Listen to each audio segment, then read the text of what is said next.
Hi, everyone. Thanks so much for tuning in. This is Nina Sanford. I am a GI radiation oncologist from UT Southwestern Dallas, Texas.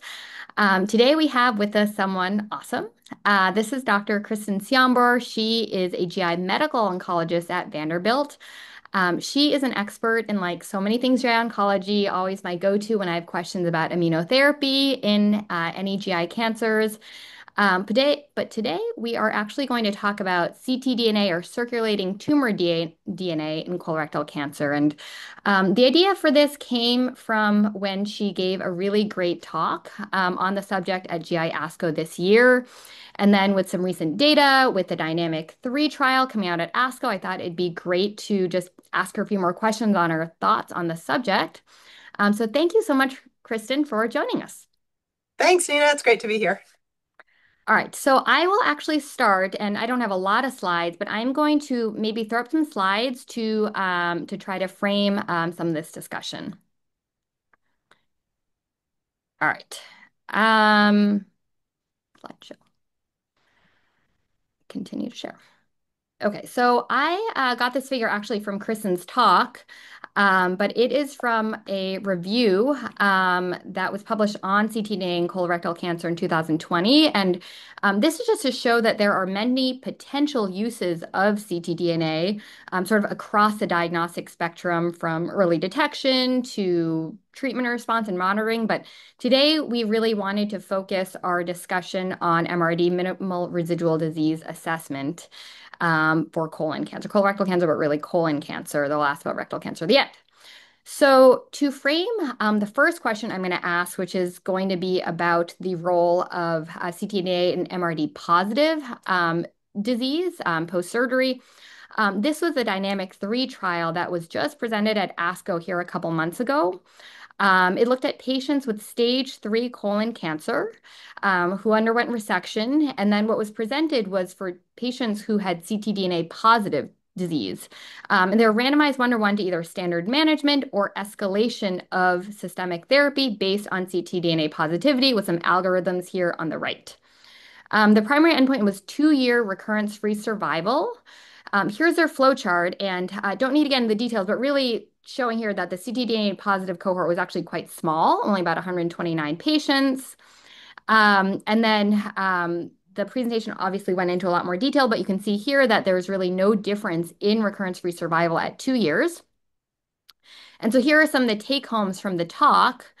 But with that in mind, Kirsten, my first question is, in the setting of MRD positive disease, I think there is a lot of data, this included, that ctDNA is prognostic, but less so predictive, meaning that if you intervene earlier, that is going to improve outcomes. What are kind of your thoughts on that based on the data thus far and possible settings to look for going forward? Yeah, it's a great question. So I think with all the data that we've seen so far, I'm fully convinced that ctDNA is extremely prognostic. So, for instance, if you are at your post-op ctDNA test, if you test and you are positive, then you are almost certain to recur, unfortunately. So it's definitely a high risk feature. Now, there is, and we've seen this pretty consistently across studies, that there is a little bit of a clearance rate without intervention. But that amount is about 10%, and it's a little hard to tease out, but it's been pretty consistent across studies. But definitely very prognostic. The area where we struggle is trying to figure out how to implement it and how to be confident that if we utilize ctDNA to make decisions, that we're making the right decisions. And I don't generally think that we are completely there yet. So there are a lot of things that we still need to understand, which is why actually doing ctDNA guided trials is really important so that we can do it in a very practical way, but way that we can follow and have good clinical trial designs. So with Dynamic 3, I think one of the points was that this was actually a pretty pragmatic study. So all of the investigators actually picked ahead of time what chemotherapy they would choose for patients. And so patients were not randomized to any particular treatment regimen. And then once they were positive, they were escalated, but there was a lot of variability there. So Right. I appreciate the Especially with a small pragmatism, but I total think, number, what's that? especially with a small total N of ctDNA positive, there's Right, a lot of right. heterogeneity. Yeah, and so I don't think this is the definitive answer, in other words, in terms of the trial. I don't think we can throw out ctDNA informed treatment on the basis of these data, but it was surprising to see that ctDNA guided escalation was not better. I think we were all hoping to see that, but I think it does point to the idea that we need more studies and we need to look at this in a very systematic way. Yeah, and then just to yeah, I that sounds very reasonable. And just to throw up a ongoing study, which I actually think is almost finished accruing. What are your thoughts on Circulate US NRG Yeah, trial? yeah. It's actually updated now. It's called Circulate North America Oh, because sorry. we're This not is only quite using the old. US, but that's just a late breaking thing. But yeah, this is a study that I think is very important. It's being run by the cooperative groups, and we have it at Vanderbilt, and I have enrolled patients on this study. I think it will be valuable. But basically, it enrolls patients with resected colon cancer who are all then tested for ctDNA positivity. And then, depending on that result, they are randomized to different options. So, for instance, if they are ctDNA negative, they are randomized to either standard of care chemotherapy, adjuvant chemotherapy, CAPOX or FOLFOX, or actually surveillance with ctDNA. If they become ctDNA positive at any point, then they do go on to chemotherapy at whatever point that is. However, if you're ctDNA positive post-op, because we know that's a poor prognostic factor, then they're randomized to either standard chemotherapy, which is what we would normally do, versus escalated therapy, which is FOLFOXIRI. Now, there's a lot of question about whether more is better, right? So, because we haven't seen that, especially with irinotecan in the adjuvant setting, but I think it is a very reasonable question to ask, especially given that we don't have as many novel therapies to plug in there. Yeah. And I think, based on what you had pointed to earlier, some of the differences here are that the chemotherapy is standard. I mean, it's I guess less pragmatic in that way, but it more homogeneous treatments. And I think it's a much larger study. It's like over 1,000 patients. Yeah, I think it's about 800 or so last I Um, saw. Yeah. So if you could predict, what do you think this study might show? Let's just focus on the ctDNA positive group. Yeah, so I think that's the big question because I think particularly as medical oncologists, and maybe you guys are the same way, but we tend to think more is better. So I think this Yeah. is a really important question to answer because if we don't see an improvement in the ctDNA positive arm with the escalation to irinotecan, we certainly don't want to be doing that Yeah. to our patients and exposing them to excess toxicity. But we do worry a little bit when they are positive because only about 20% of stage 3 colon cancer patients who are resected typically have ctDNA positivity. So if we see that, we really worry. And so it certainly makes us want to Right. consider more aggressive therapy. You know that these patients are going to recur, have a high chance of recurring. So your instinct is to treat more and treat earlier. Right, right. So Um, we're really putting to the test, is that really right? Or are we totally off? Great. Okay, second question, I think related to that. Let's just maybe quickly talk about endpoints in these trials. The dynamic three was recurrence-free survival. I've seen some studies, smaller studies, looking at ctDNA clearance as a proxy. Right. Of course, overall survival is very important. But what are your thoughts on, what endpoints these studies should be assessing and what endpoints are needed to be cleared to make this standard practice? Yeah. It's a really good question. And I think there are different phases in terms of whether studies should be ongoing. So for instance, at the end of the day, what are we looking for? We are not looking for clearance of ctDNA. We are looking for cure of patients, right? And so what helps us get there? We've all seen transient clearance of ctDNA that doesn't ultimately help patients because they Right. still recur and can die of their disease. So that being said, the gold standard endpoints, overall survival, disease-free survival, are long endpoints. And so we don't necessarily want to wait that long to be able to know, okay, is this helpful? Can we utilize this as a, surrogate endpoint while we await the longer term data? So that's the really sticky part of where we're at, where we really want the gold standard, but we may have to see what the other endpoints look like, understanding that they're not equivalent to the gold standards. Okay. Good answer. Okay, switching to MRD negative and de-escalation of therapy. So I don't Yeah, have the figures for this, but Dynamic 2 came out a few years ago in New England Journal, and that was looking at stage 2 colon cancer, whether or not you can de-escalate chemotherapy based on ctDNA results. And the take home was that basically with ctDNA guide management, treatment wasn't worse. I mean, sorry, disease-free survival was not worse, and that the proportion of patients getting chemotherapy was less with ctDNA guided adjuvant treatment. But I think some caveats to that were that if ctDNA was positive, these patients were getting doublet chemotherapy, it was more intensive chemotherapy. And then one could also point out that, people aren't really using ctDNA in a vacuum, right? They're also looking at clinical features or looking at other things. So right. if a patient's ctDNA negative, but they have T4, they have other high risk features, I think it'd be hard to argue not to give them adjuvant treatment. So now, I guess now that that study has been out a few years, have you felt that using ctDNA has actually guided you in treating less? Yeah. I'm still really, really cautious, to be honest, because there's so much we don't know, because we know that the sensitivity of ctDNA is not perfect. Right. And when you're in a potentially curative setting, maybe this is the fallacy of more is better, but it's really hard to We think see a that high head on risk too. It's patient hard and to not always treat hear this them. more. Yeah.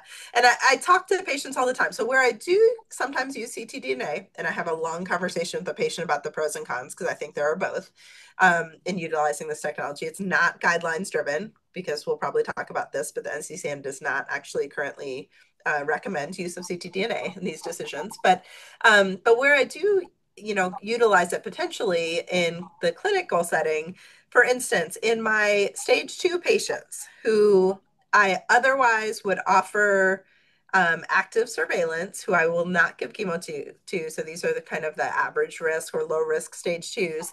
Sometimes I will send it to confirm my decision making. So if they're negative, then, and I've already thought from a clinical standpoint that I'm not going to give chemotherapy, it kind of just gives me an extra little bit of reassurance.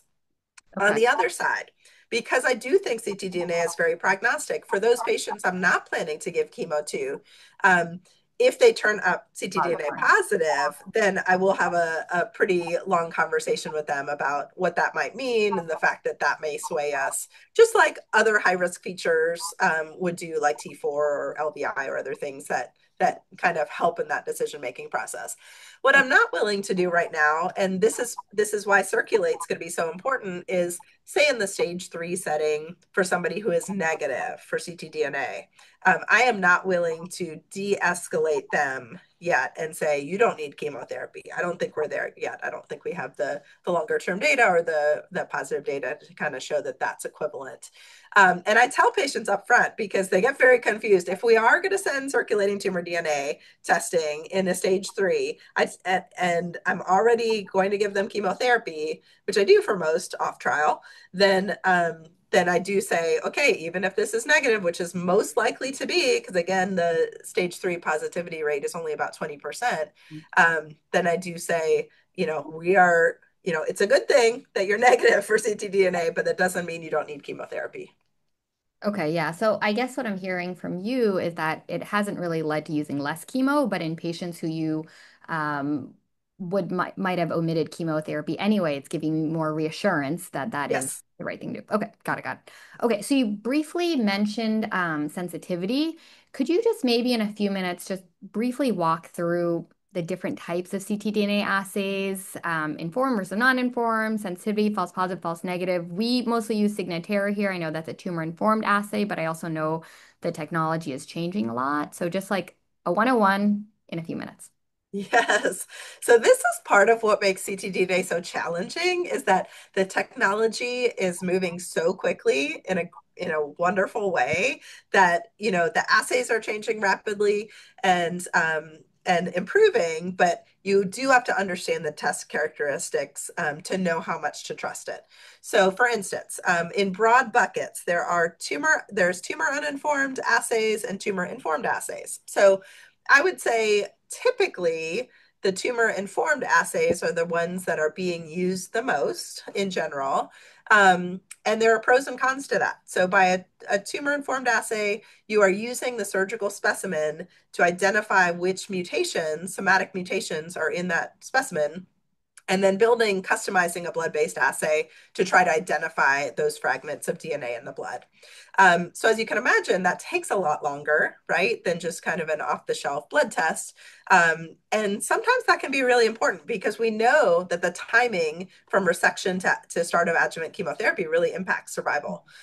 So, that can really be a piece. If you don't see the patient till 6 weeks post-op, you're really under the gun then to make a decision. So that can be a challenging piece. Um, Now, the benefit to that is that we tend to think, because you're using the tissues on mutations, we tend to think that the sensitivity and the overall reliability of the assay might be a little bit more helpful or better. So on the other hand, though, the tumor uninformed is using a panel, much like what we do for NGS, a cancer gene panel, and looking for those tumor fragments in the blood. The benefit to that um, is that you can do that very quickly and just like kind of blood-based NGS testing.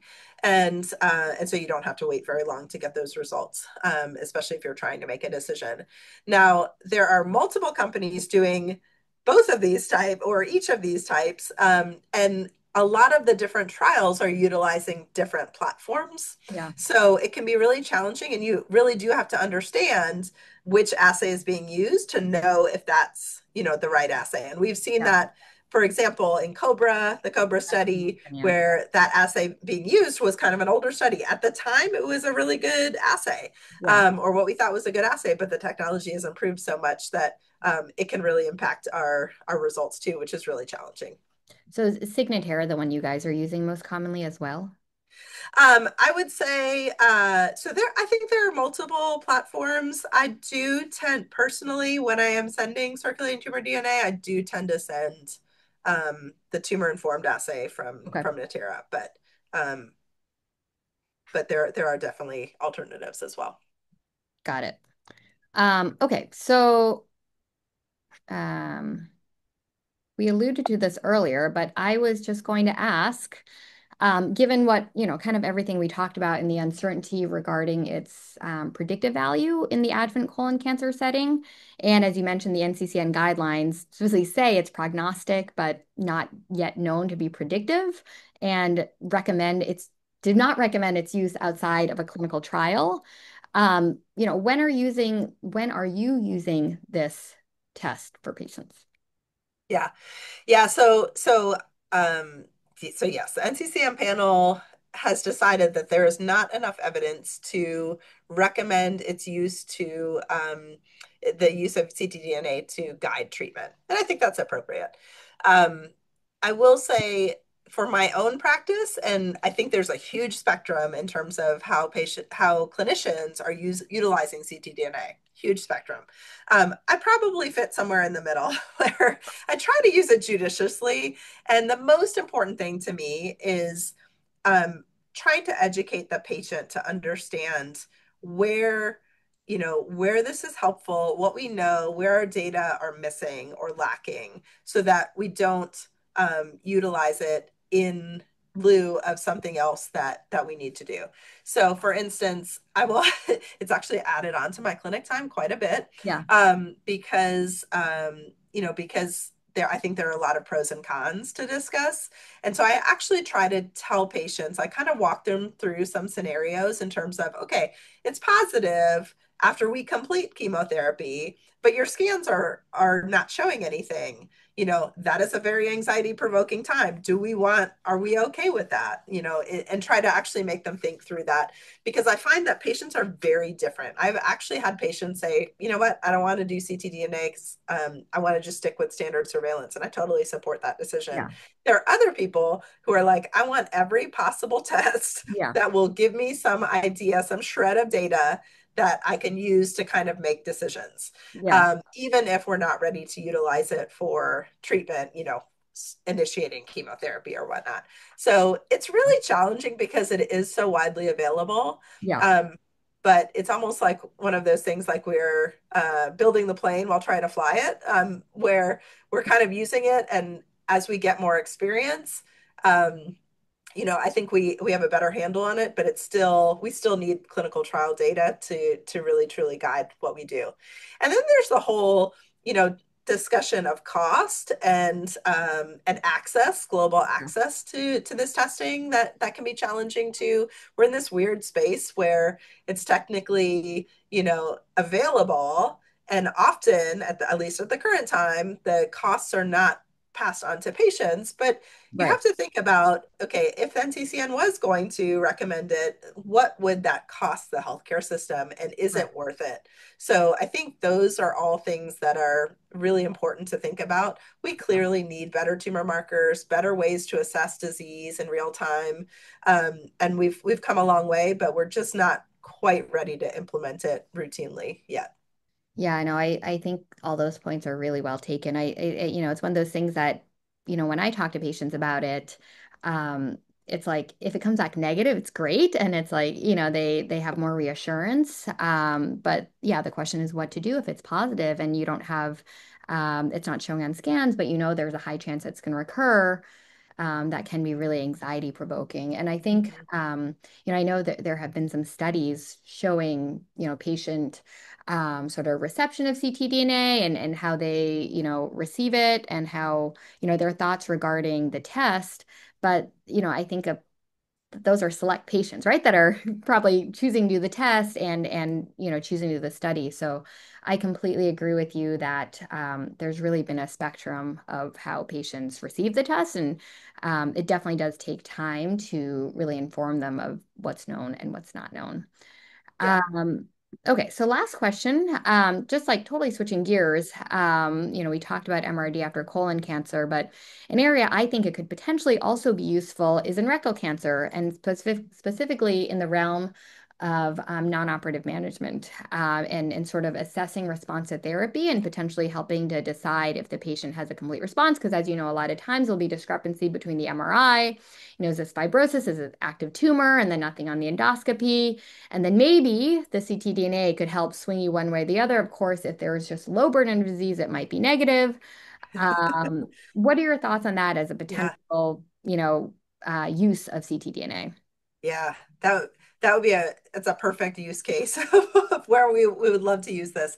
And I hope that we will eventually get there, to be honest, Yeah. because and to add on to the complexity of what you're talking about, what about MSI high tumors that may not, I mean, in rectal cancer at least, you can usually see how well it's responding, but what about in colon cancer where Right. you can't, there's radiographic discordance, and maybe giving neoadjuvant immunotherapy, you really have a patient who's cured who doesn't need surgery. But yeah, for rectal cancer in particular, the non-operative management patients, given that their surveillance is so intensive with endoscopies and scans, MRIs, Yeah. et cetera, and so frequent, we'd love to be able to do a blood test that we can really rely on. So I think at the current time, it's very reasonable, um, particularly since trials have started to look at this in correlative studies. So I think that's really important, so that we can better understand like how reliable is this as a test. So I think we should continue to do those studies. Um, But, it's also a little bit logistically challenging sometimes because sometimes you don't have enough tissue from an original rectal biopsy to get, say, Right. a That's tumor right. informed Yeah. assay, right? Yeah. So, and then is your tumor uninformed assay sensitive enough? There Right. can be a lot of false negatives, I think, too, which can really muddy the waters. So, Right. not ready to utilize it, in lieu of our standard tools, but certainly something worth exploration. Right. Great. Well, that's all the questions I have. I think, what I'm hearing from our conversation is kind of echoing a lot of the points that you made at GIASCO that, we have some studies that really strongly support the prognostic value of ctDNA. We know that if a ctDNA is positive postoperatively, then the chance of recurrence is very high.